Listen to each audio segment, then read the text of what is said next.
The Snitch.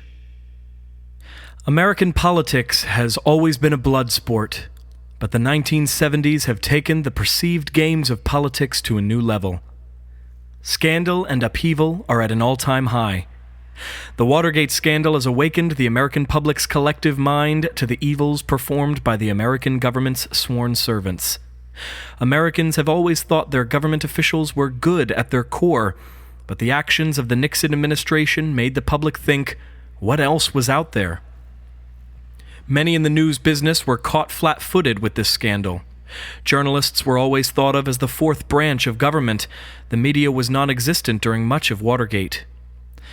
It was thought by its critics that the media was a little too cozy with the politicians to get an accurate picture of what was truly going on. After the kudos received by the Post's Carl Bernstein and Bob Woodward, a more in-your-face journalism has been born. Watergate opened the floodgates for investigative journalism. Every so-called reporter wants to be the next Woodward or Bernstein.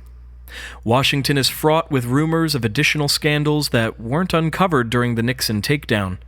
Stephen Whitmer was a beat reporter for the New York Times. Whitmer was awarded the Pulitzer Prize in 1973 for his exposé on the New York mob's stranglehold on the garbage industry.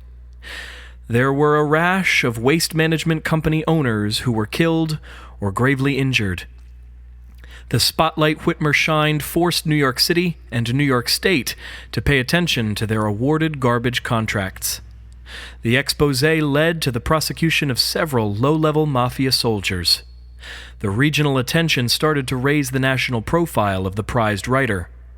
Whitmer has aspirations of being a national television correspondent. He decides to go to Washington to follow up on some murmurs from inside sources. Whitmer is given a tip about a possible story on several political assassinations. His curiosity is piqued. Whitmer has set a meeting at his go-to bistro, Blanche's All-American, located in Hell's Kitchen. Whitmer brought several of his mob confidential sources to the restaurant after the meals they normally spilled their guts. He thought the diminutive black lady from Calvert County, Maryland, brought him good luck, so he decided to try his luck again. Whitmer meets with low-level Saudi national named Mahmoud Azaim.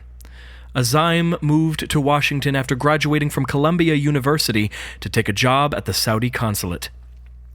Azaim was a fan of Whitmer's work in New York. The men meet at Blanche's All-American as Whitmer walks into the restaurant, immediately spotting Mahmoud in a somewhat empty establishment. The men shake hands as Whitmer sits down.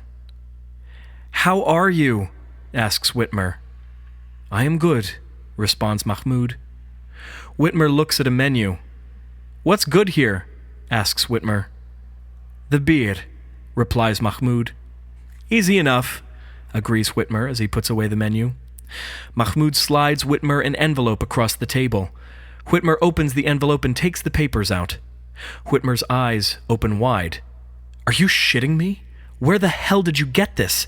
inquires Whitmer.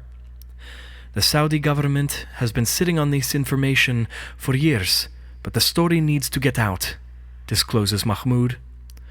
"Of course, I need to verify, but shit, the mob is in bed with the CIA and Mossad?